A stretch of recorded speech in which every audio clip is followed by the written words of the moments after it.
55화 이릉의 불바다. 유비의 군대는 강줄기를 따라 수백 리에 걸쳐 길게 늘어선 채 진을 치고 있었다. 덥고 습한 여름 날씨에 병사들은 지쳐갔고 빽빽하게 이어진 목책과 군령은 마치 거대한 마른 장작더미와 같았다. 전하, 진영을 이렇게 길게 늘어놓는 것은 위험합니다. 만약 적이 중간을 끊고 들어오거나 화공을 사용한다면 우리는 속수무책으로 당하고 말 것입니다. 환관을 비롯한 노장들이 몇 번이고 간언했지만 유비는 듣지 않았다. 시끄럽다. 젊은 애송이 육손 따위가 감히 나에게 맞서 싸울 배짱이나 있을 것 같으냐. 놈은 지금쯤 내 대군의 윗세에 눌려 성 안에서 벌벌 떨고 있을 것이다. 너희는 그저 나의 명령을 따르기만 하면 된다. 그의 귀에는 더 이상 어떤 충고도 들리지 않았다. 오직 동호의 수도를 짓밟고 송권의 목을 베는 생각만이 그의 머릿속을 가득 채우고 있었다. 그날 밤 유난히 후텁지근한 바람이 불기 시작했다. 유비는 자신의 막사에서 지도를 노려보며 내일 아침 총공격을 어떻게 감행할지 구상하고 있었다.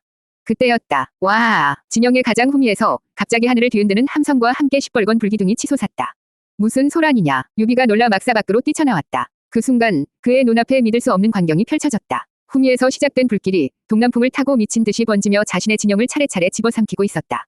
불이다. 적의 화공이다. 물이 없어. 강은 멀리 있는데 수백 위에 걸쳐 늘어선 진영은 거대한 불쏘시개가 되어 활활 타올랐다. 나무로 만든 목책은 기름을 부은 듯 불길을 옮겼고 병사들은 갑옷을 입은 채 산채로 불타 비명을 질렀다.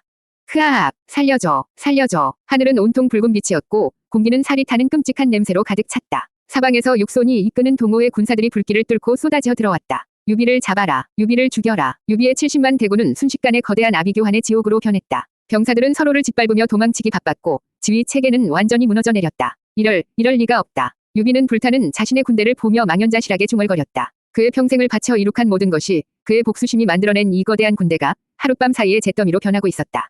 전하, 피하셔야 합니다. 남은 장수들이 그를 에워싸고 필사적으로 퇴로를 뚫었다. 유비는 말 위에서 불타는 진영을 멍하니 돌아보았다. 활활 타오르는 불길 속에서 그는 관우와 장비의 환영을 보았다. 하지만 그들의 얼굴은 더 이상 그를 응원하지 않았다. 원망과 슬픔이 가득한 눈으로 그를 꾸짖고 있는 듯했다. 내가 무슨 짓을 한 거지. 불길은 그의 군대뿐만이 아니라 그의 복수심이 가지고 있던 마지막 명분마저 모조리 태워버리고 있었다.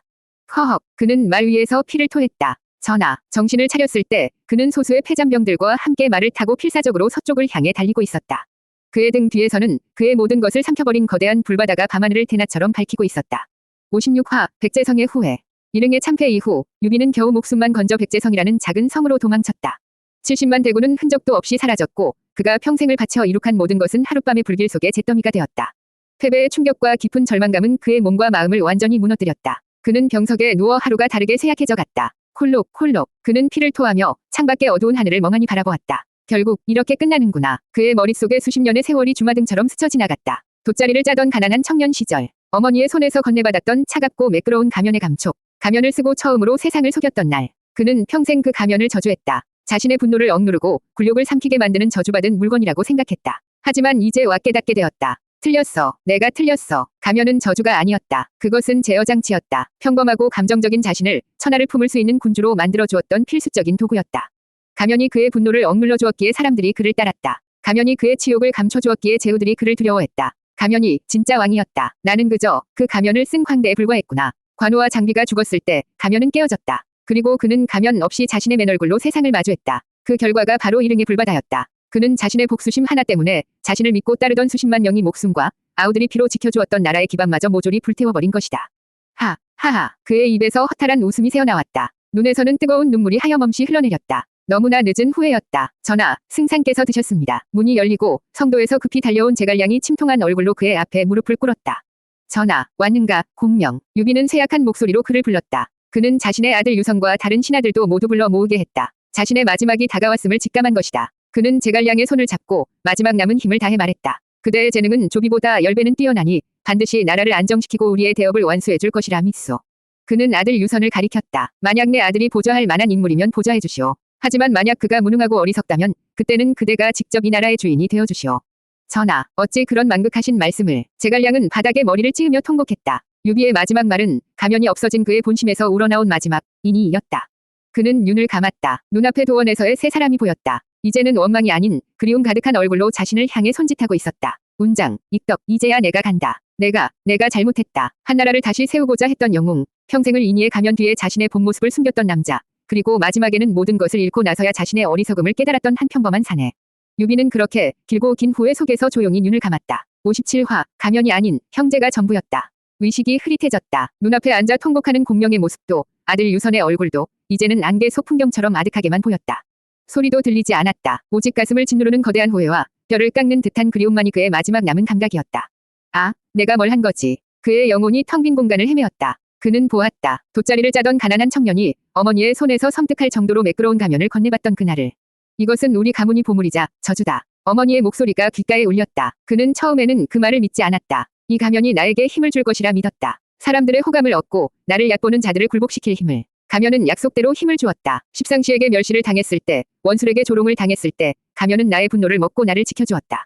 나는 그것이 가면의 힘이라고 생각했다. 하지만 아니었다. 운장, 익덕. 그의 눈앞에 도원에서의 그날이 선명하게 떠올랐다. 복숭아꽃이 흩날리던 아래, 피보다 진한 위를 맹세하던 두 아우의 얼굴. 나는 그들을 도구라고 생각했다. 나의 대업을 위한 가장 강력한 칼과 창이라고. 하지만 그들은 단 한순간도 나를 도구로 생각하지 않았다. 서주에서 패하고 모든 것을 잃었을 때, 나는 절망 속에서 그들을 실패한 도구라 여겼다. 하지만 운장은 나를 위해 내 가족을 지키기 위해 조조에게 항복하는 굴욕을 견뎠다. 익덕은 산적대에 섞여 살면서도 단 하루도 나를 잊지 않았다. 그리고 그들은 돌아왔다. 모든 것을 잃은 나를 위해 목숨을 걸고 천리 길을 달려 나에게로 돌아왔다. 그때였어. 내가 처음으로 깨달았던 순간은 고성에서 재회하여 서로를 부둥켜 안고 울었던 그날. 그는 가면 속에서 처음으로 순수한 눈물을 흘렸다. 가면의 힘이 아닌 오직 형제를 되찾았다는 기쁨의 눈물을. 그 순간 그는 알았다. 자신을 지탱하는 것은 가면의 신비한 힘이 아니었다. 천하가 모두 등을 돌려도 자신을 믿고 따라주는 이 두 아우의 존재라는 것을. 가면은 그저 내 안의 괴물을 억누르는 족쇄였을 뿐이다. 나의 진짜 힘은, 나의 진짜 가치는 너희들이었다. 너희가 나를 왕으로 만들어준 것이었다. 그런데 그는 그 모든 것을 잊었다. 한중왕이 되고 인생의 정점에 섰을 때 그는 교만해졌다. 운장의 죽음 앞에 가면이 깨어졌을 때 그는 이성을 잃었다. 마지막 남은 익덕마저 허망하게 떠나자 그는 자신의 손으로 모든 것을 부수어버렸다. 자신을 말리던 공명의 충언도 눈물로 호소하던 조은의 마음도 평화를 갈망하던 백성들의 울음소리도 그의 귀에는 들리지 않았다. 오직 복수심에 눈이 멀어 자신을 왕으로 만들어주었던 모든 것을 잿더미로 만들었다. 나는 너희를 지키겠다고 맹세했었는데 오히려 너희가 없는 세상에서 너희가 피로 지켜낸 모든 것을 내 손으로 파괴했구나. 내가 너희를 2번 죽인 것이다. 미안하다. 그의 입술이 마지막으로 희미하게 움직였다. 내가 미안하다. 내 아우들아. 이제는 아무것도 남지 않았다. 왕이라는 이름도 대업이라는 허울도 모두 신기루처럼 사라졌다. 그의 마지막 남은 진실은 단 하나였다. 가면이 전부가 아니었다. 형제가 전부였다. 그 깨달음과 함께 유비의 길고 길었던 숨이 마침내 멈추었다. 그의 얼굴에는 더 이상 왕의 위엄도 복수비의 광기도 없었다. 그저 모든 것을 잃고 나서야 자신의 가장 소중한 것을 깨달은 한 평범한 사내의 깊은 후회만이 남아있을 뿐이었다. 58화 현대의 환생. 유비씨, 정신 안 차려. 김 부장님이 찾으시잖아. 시끄러운 소리에 유비는 화들짝 놀라 현실로 돌아왔다. 눈앞에는 컴퓨터 모니터와 산더미처럼 쌓인 서류가 있었다. 거대한 빌딩의 비좁은 파티션 안. 그는 대한민국 굴지의 대기업 한조 그룹의 평범한 사원이었다. 밤을 새워 보고서를 작성하다 잠시 졸았던 모양이다. 그는 뻐근한 목을 매만지며 자리에서 일어났다. 이상한 꿈을 꾼 것 같았다. 칼과 말이 나오고 온 세상이 불타는 아주 길고 슬픈 꿈이었다. 죄송합니다. 바로 가겠습니다. 그는 허둥지둥 부장실로 달려갔다. 김 부장은 그가 밤새 작성한 보고서를 거들떠보지도 않고 책상 위로 던져버렸다. 이게 보고서야, 낙서야. 유비 씨는 머리는 좋은데 왜 이렇게 융통성이 없어. 사람들과 좀 어울리란 말이야. 실적만 좋으면 다인 줄 알아. 부장의 모욕적인 말에 유비의 가슴 속에서 뜨거운 무언가가 울컥 치밀어 올랐다. 평생 겪어온 듯한 아주 익숙한 분노와 치욕이었다. 하지만 그는 고개를 숙였다. 참아야 한다. 분노는 모든 것을 망칠 뿐이다. 그는 꿈속에서 배운 것 같았다. 분노에 몸을 맡긴 자의 끝이 얼마나 비참한지를. 죄송합니다, 부장님. 다시 해오겠습니다. 그의 겸손한 태도에 김 부장은 오히려 할 말을 잃고 헛기침을 했다. 유비의 회사 생활은 순탄치 않았다. 그의 뛰어난 실적을 시기하는 동료도 있었고 그의 우직함을 이용하려는 상사도 있었다. 하지만 그는 흔들리지 않았다. 그에게는 이상한 버릇이 있었다. 그는 사람을 볼 때 자신도 모르게 두 종류로 나누었다. 지켜야 할 사람과 경계해야 할 사람. 옆 부서에 과묵하지만 위리 있는 관대리. 다른 팀이지만 언제나 유비의 편이 되어주던 힘세고 목소리 큰 장사원. 유비는 그 두 사람과 함께할 때면 이상하게 마음이 편안해졌다. 그는 자신의 모든 것을 걸고 그들을 지켜주어야 한다고 막연하게 생각했다. 어느 날 회사의 명운이 걸린 중요한 프로젝트를 앞두고 유비는 경쟁자였던 여이사의 비열한 계략에 빠져 모든 책임을 뒤집어쓰고 해고될 위기에 처했다. 모두가 그를 외면했다. 그때 관 대리와 장사원이 그의 편에 섰다. 그들은 자신들의 직위를 걸고 유비의 무고함을 증명하기 위해 밤을 새워 증거를 찾았다. 왜 나를 위해 이렇게까지 하는 겁니까? 유비의 물음에 관 대리는 무뚝뚝하게 대답했다. 당신은 옳은 사람이니까. 장사원은 호탕하게 웃으며 그의 어깨를 쳤다. 우리는 형제잖아. 그 순간 유비의 머릿속에서 아주 오래된 맹세 하나가 천둥처럼 몰려 퍼졌다. 그는 눈물을 글썽였다. 이번 생에서는 결코 이들을 잃지 않겠다고 다짐했다. 결국 세 사람은 힘을 합쳐 위기를 극복하고 프로젝트를 성공시켰다. 그들의 신뢰와 능력은 회장의 눈에 띄었고 유비는 승진을 거듭했다. 그는 더 이상 가면을 쓰지 않았다. 분노가 치밀면 조용히 미소 지으며 상황을 넘겼고 굴욕을 당하면 더 깊이 고개를 숙이며 때를 기다렸다. 그의 겸손은 연기가 아닌 뼛속 깊이 새겨진 진심이었다. 그의 인의는 사람들의 호감을 사기 위한 계산이 아닌 사람을 지키기 위한 진정한 신념이었다. 수십 년의 세월이 흘렀다. 유비는 한조 그룹의 회장실, 가장 높은 곳에서 도시의 야경을 내려다보고 있었다. 그의 곁에는 부회장이 된 관우와 전무이사가 된 장비가 함께 서 있었다.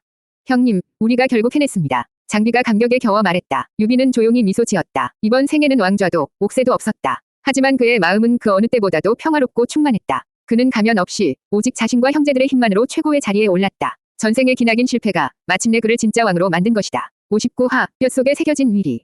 한조 그룹의 회장으로 취임한 지 1년이 지났을 때 유비의 인생에 가장 큰 위기가 찾아왔다. 국내 최대의 건설사이자 무자비한 기업 사냥꾼으로 유명한 조조건설 이 한조 그룹에 대한 적대적 인수를 선언한 것이다. 회장님, 조조건설이 저희 주식을 비밀리에 대량 매집해왔습니다. 지금 언론에서는 연일 저희 그룹의 부정적인 기사를 쏟아내고 있고 주가는 폭락하고 있습니다. 긴급 이사회는 그야말로 아수라장이었다. 임원들은 당장 회사를 팔아야 한다. 조조건설의 대표를 만나 항복해야 한다며 저마다 살기를 찾기에 바빴다. 유비는 그들의 동요를 말없이 지켜보았다. 조조, 이 이름은 시대를 넘어서도 나의 숙적인가. 그는 까마득한 전생의 기억을 떠올렸다. 언제나 자신을 압도하던 그 거대한 존재. 그의 이름 앞에서 자신은 언제나 작아지고 쫓기고 분노해야만 했다. 가면이 없었다면 지금쯤 자신은 이성을 잃고 분노에 떨고 있었을 것이다. 하지만 지금의 그는 달랐다. 모두 조용히 하시오. 유비의 차분한 한마디에 소란스럽던 회의장이 조용해졌다. 그는 옆자리에 앉은 관우 부회장과 장비 전무를 돌아보았다. 운장, 우리 쪽 법무팀과 자금 상황은 어떻소? 관우는 흔들림 없는 눈빛으로 보고했다. 법적으로 방어할 수단은 모두 강구해두었습니다. 자금은 솔직히 조조건설에 비하면 턱없이 부족합니다. 하지만 버틸 수는 있습니다. 익덕, 내부 상황은? 장비는 주먹을 꽉 쥐며 말했다. 직원들 사이에서 흉흉한 소문이 돌고 있습니다. 배신하고 조조건설 쪽으로 붙으려는 놈들도 몇몇 보입니다. 제가 당장 가서. 아니다. 유비가 그의 말을 막았다. 억지로 막으려 하지 마라. 떠날 사람은 떠나게 두어라. 우리는 남은 사람들과 함께 싸우면 된다. 그는 자리에서 일어났다. 이 싸움은 길어질 것이다. 하지만 나는 포기하지 않는다. 여러분도 나를 믿고 따라와 주길 바란다. 회의가 끝난 후 회장실에는 세 사람만이 남았다. 장비가 분을 사귀지 못하고 외쳤다. 형님, 왜 이렇게 태평하십니까? 저놈들은 우리를 완전히 집어삼키려고 달려들고 있습니다. 옛날처럼 시원하게 한번 붙어야죠. 유비는 창밖의 도시를 바라보며 조용히 미소 지었다. 익덕아, 나는 전생에 분노 때문에 모든 것을 잃었다. 내 아우들이 피로 지켜낸 나라까지 내 손으로 불태웠지. 나는 두 번 다시 같은 실수를 반복하지 않을 것이다. 그는 두 사람을 돌아보았다. 이번 생에 나에게는 가면이 없다. 하지만 너희가 있다. 그의 눈에는 한 치위 의심도 없는 절대적인 신뢰가 담겨 있었다. 나는 그저 나의 자리에서 내가 할 수 있는 일을 할 뿐이다. 운장은 방패가 되어 회사를 지키고 익덕은 창이 되어 내부의 적을 막아다오. 우리는 언제나 그랬던 것처럼 함께 싸우면 된다. 그의 말에 관우는 말없이 고개를 끄덕였고 장비는 뜨거운 눈으로 대답했다. 형님, 그저 명령만 내리십시오. 이아우, 목숨을 걸고 형님을 지키겠습니다. 며칠 후 설상가상으로 유비가 가장 아끼던 부하 중 한 명이 회사의 기밀 자료를 들고 조조건설로 넘어가는 사건이 터졌다. 믿었던 사람에게 또다시 배신을 당한 것이다. 임원들은 이제 끝이라며 절망했다. 하지만 유비는 조금도 동요하지 않았다. 그는 관우와 장비를 불렀다. 모든 것을 잃어도 좋다. 회사가 망해도 좋다. 하지만 나는 너희 둘만은 잃을 수 없다. 너희만 내 곁에 있다면 우리는 길바닥에서 돗자리를 짜는 한이 있더라도 다시 일어설 수 있다. 그의 진심 어린 고백에 두 사람의 가슴은 뜨거워졌다. 그것은 과거 도원에서 맺었던 맹세보다 더 강하고 더 단단한 시대를 넘어 뼛속에 새겨진 위리였다. 형님, 관우가 입을 열었다. 우리는 결코 지지 않습니다. 세 사람은 서로를 바라보았다. 그들의 등 뒤로 창밖의 거대한 도시가 마치 그들의 발 아래 놓인 것처럼 보였다. 60화, 진정한 인의로 정상에 서다. 조조건설과의 싸움은 1년 넘게 계속되었다. 한조 그룹은 몇 번이나 무너질 뻔한 위기를 겪었지만 세 사람은 결코 쓰러지지 않았다. 유비는 외부의 압박 속에서도 흔들림 없는 리더십으로 회사를 이끌었고 관우는 철벽 같은 방어로 조조건설의 공격을 막아냈으며 장비는 내부의 배신자들을 색출하고 직원들의 마음을 하나로 묶었다. 그들의 굳건한 신뢰와 위리는 기적을 만들어냈다. 위기 속에서 오히려 한조 그룹의 내실은 더욱 단단해졌고 그들을 믿고 지지하는 주주와 직원들이 늘어났다. 결국 무리한 인수를 시도하던 조조건설은 막대한 자금 출혈을 견디지 못하고 먼저 백기를 들었다. 싸움이 끝났다는 소식이 전해진 날 한조 그룹의 모든 직원들은 환호성을 질렀다. 하지만 유비, 관우, 장비 세 사람은 회장실에서 조용히 창밖을 바라볼 뿐이었다. 끝났군. 유비가 나직이 말했다. 그의 목소리는 담담했다. 형님, 우리가 이겼습니다. 우리가 그 오만한 조조놈의 코를 납작하게 만들어줬다고요. 장비가 아이처럼 기뻐하며 외쳤다. 유비는 조용히 미소 지으며 고개를 끄덕였다. 그날 밤 세 사람은 아무도 없는 회사 옥상으로 올라갔다. 발 아래로는 수많은 빌딩의 불빛이 은하수처럼 펼쳐져 있었다. 차가운 밤바람이 세 사람의 옷깃을 스치고 지나갔다. 전생에 내가 한종왕이 되었을 때가 생각나는구나. 유비가 허공을 보며 말했다. 그때도 이렇게 높은 곳에 있었지. 하지만 마음은 언제나 불안하고 고독했다. 언제 부서질지 모르는 가면 뒤에 숨어 모두를 의심하고 모든 것을 계산해야만 했으니까. 그는 자신의 두 손을 펼쳐보았다. 나는 평생 가면의 힘이 나를 왕으로 만들었다고 착각하며 살았다. 하지만 그 가면은 그저 나의 나약함과 분노를 가리는 껍데기에 불과했다. 가면이 깨어지고 나서야 알게 되었지. 나는 그저 평범하고 어리석은 인간이라는 것을. 그는 옆에 선 두 사람을 바라보았다. 나의 진짜 힘은, 나의 모든 것은 언제나 너희들이었다. 전생에서도, 그리고 지금 이 순간에도. 그의 고백에 관우와 장비는 아무 말 없이 그의 어깨에 손을 얹었다. 형님, 더 이상의 말은 필요 없었다. 유비는 다시 도시의 야경을 바라보았다. 그는 이제 더 이상 가면이 필요 없었다. 수십 년의 굴욕과 실패, 그리고 한 번의 죽음을 거쳐 그는 마침내 깨달았다.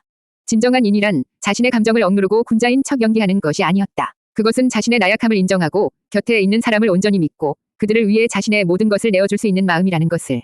그것은 사람을 얻기 위한 계산이 아니라 사람을 지키기 위한 신념이었다. 이제 돌아갈 시간이다. 유비가 말했다. 그는 평생을 쫓기던 고향으로, 잃어버렸던 자신의 자리로 돌아갈 시간이었다. 그는 더 이상 과거의 망령에 시달리지 않았다. 세 사람은 어깨를 나란히 하고 옥상을 걸어 나갔다. 그들의 등 뒤로 도시의 불빛은 그 어느 때보다도 밝게 빛나고 있었다. 유비는 마침내 가면 없이 진정한 자신의 얼굴로 세상의 정상에 섰다.